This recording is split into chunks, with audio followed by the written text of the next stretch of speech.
Yaponlar həmişəki kimi bizi təəccübləndirməyi bacardılar. Dizayner Morinaga tərəfindən yaradılmış Unreal Age brendi bu dəfə də öz kolleksiyasında bizə qeyri-adi yanaşmasını göstərə bildi. Qeyd edim ki, brend 2003-cü ildə yaradılıb, lakin artıq öz innovativ dizaynları ilə səs salmağı bacarıb. Əgər deyirsənsə, heç bir şey artıq məni təəccübləndirmir bu sahədə, o zaman səni 2025-ci il payız qış kolleksiyasına baxmağı təklif edirəm.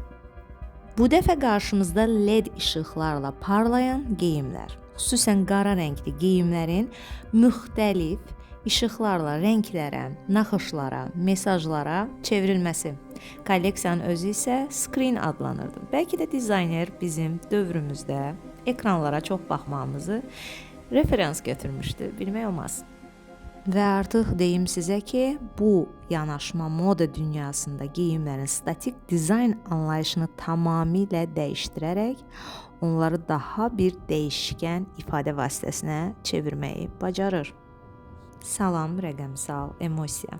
Görəsən gələcəyin geyimi budur?